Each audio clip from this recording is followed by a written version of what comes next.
Je me suis dit en me levant ce matin, tiens, si je te racontais ma préparation pour le marathon de Paris.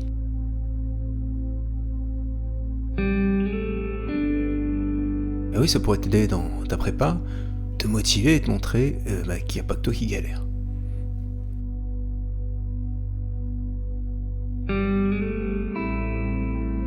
Bon, le problème, c'est que je suis pas du matin.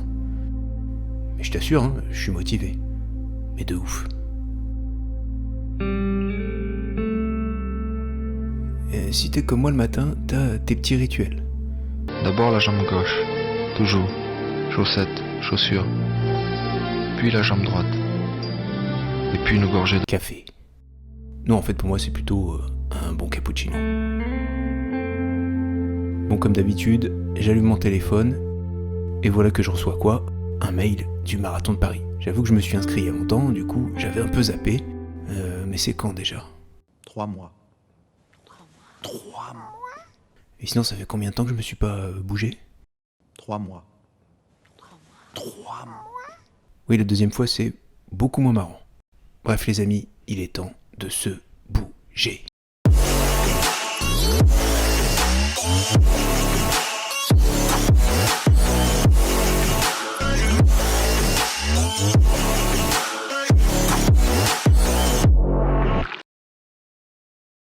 Bon, autant dire que dans cette vidéo, je vais pas te proposer un plan d'entraînement pour finir ton marathon en moins de 3 heures. Moi, je suis un coureur du dimanche. Je suis Seb de la chaîne Runner du Dimanche. Ici, on parle running et de tout ce qui gravite autour de la course à pied. Ouais, un peu comme lui, mais en version picarde avec plus de cheveux. D'ailleurs, t'as remarqué qu'il y a beaucoup de youtubeurs running sans cheveux ? Alors la question c'est, est-ce que courir sans cheveux, ça permet d'aller plus vite ?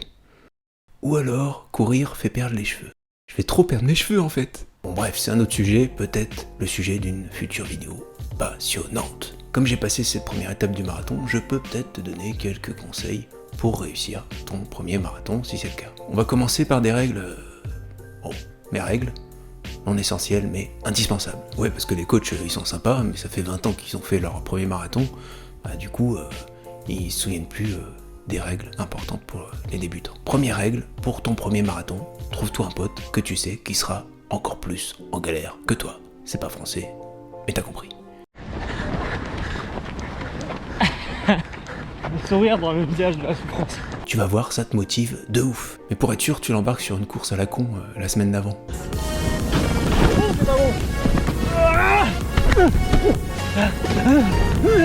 Est-ce que tu te souviens ? C'était la guerre. Tu sais le genre de truc où tu sais qu'il va se fracturer un truc, hein, et juste ce qu'il faut pour qu'il puisse courir la semaine d'après. Comme ça, t'es sûr qu'il sera bien séché et tu seras tranquille. Après, je t'avoue, il faut pas être trop regardant sur le chrono. Putain Valentin, tu déconnes, tu t'es fait doubler par un grand-père. Ouais, mais je crois qu'il est en meilleure forme que moi. Deuxième règle, là trouve-toi un pote qui court le marathon en moins de 3 heures. Alors, qu'est-ce qu'il a fait le Nico? Mais j'ai vu en fait, je sais, mais bon. Bah oui, mais je te laisse le dire. J'ai mis 2h51. Et oui, c'est comme ça qu'on progresse, et obligé, il va te donner des super conseils pour passer le mur du marathon. Alors Nico, question toute simple.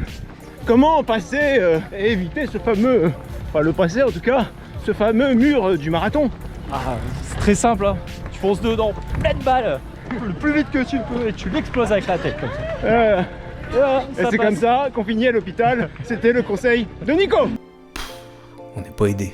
Troisième règle, ouais, la plus dure.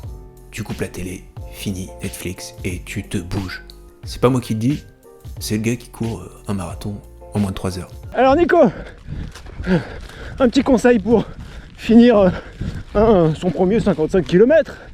Et bah, tu te lèves de ton siège là, et tu vas courir, et tu te bouges, bordel. Quatrième règle, like cette vidéo et abonne-toi à cette chaîne. Indice, ouais. Ah ouais, parce que je sais pas. Abonne-toi. Ah oui, parce que je cours, tu cours, et quand on court ensemble, la vie est plus belle. Bisous, bisous, gentil bisounours, un petit bisou, y a rien de plus fou. Non mais je te promets que dans cette vidéo, tu vas aussi avoir des vrais conseils. Ah oui, moi je suis comme un diesel, je mets du temps à démarrer. Non, je te parle pas de l'arnaque du siècle sur le diesel. Je pollue pas. Tu verras qu'un jour, ils nous feront le même coup sur le nucléaire et les éoliennes. Ouais. Bon, allez, il est temps de commencer cette prépa. Je mets les baskets et the show must go on. Allez hop, la nana, quel panard, quelle vibration de s'envoyer sur paillasson. Limé, ruiné, vidé, comblé. Miroir de king of the divan, qu'elle me dit en passant. I'm the king of the divan. Ça plane pour moi. Ça plane pour moi. Ça plane pour moi. Moi. Ça plane pour moi. Ça plane pour moi. C'est la première sortie depuis longtemps, alors je me lance sur un 10 km tranquille.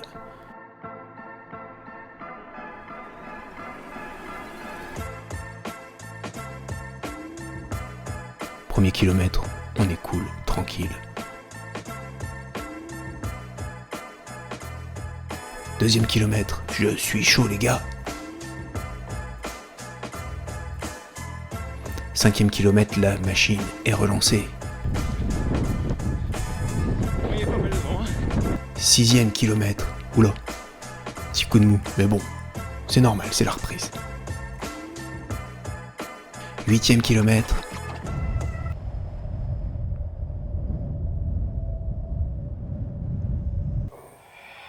Non mais bon, c'est comme souvent, hein, la reprise, c'est toujours un peu compliqué. Et tu sais quoi, je crois que le premier marathon, on se prépare un peu trop pour être sûr de finir. Et puis les autres après on y va, un petit peu les mains dans les poches. Bon allez, si tu prépares ton premier marathon, je vais te donner 3 vraies règles qui ont fonctionné pour moi. Première règle, il faut que tu cours au moins depuis 1 ou 2 ans et régulièrement. Ah oui, parce qu'il faut que ton corps il soit prêt à encaisser une prépa marathon, hein, c'est beaucoup de volume. Alors tu dois passer cette petite étape des douleurs.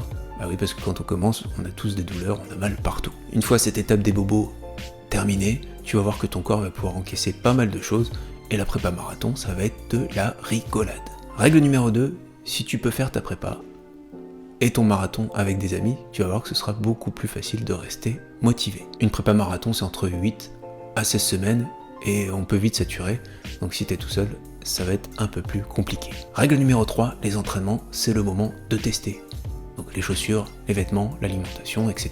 Te ramène pas au marathon avec des chaussures neuves ou des vêtements neufs, c'est pas la rentrée des classes. Et tu verras que tu vas grave le regretter. Et règle bonus, trouve-toi un bon plan d'entraînement, ou alors fais appel à un coach si tu sens que t'en as besoin. Moi je me suis trouvé un petit plan d'entraînement tranquille, voilà. Si ça t'intéresse, je te le mets en descriptif. Mais de toute façon, j'ai pas d'objectif particulier. Je vais courir ce marathon avec des amis, donc le principal c'est de s'amuser. Car oui, le running est une fête. Il y en a un qui va me demander des droits d'auteur si je continue comme ça. Bon allez, j'essayerai de te faire d'autres vidéos sur cette préparation pour le marathon de Paris, et avant le marathon, de préférence. Alors ce sera peut-être sous forme de short, on verra. Tu sais, les petits formats courts là sur YouTube. Bon allez, je vais me bouger. Dans le pire des cas, j'espère qu'on se retrouvera sur le marathon de Paris, en pleine forme. Allez, à la prochaine, ciao. C'est fini, bravo! Félicitations! Vous finissez. This is the end. It's over. Eh ben mon canard! Et voilà, Quel canard? et voilà, un nouveau marathonien.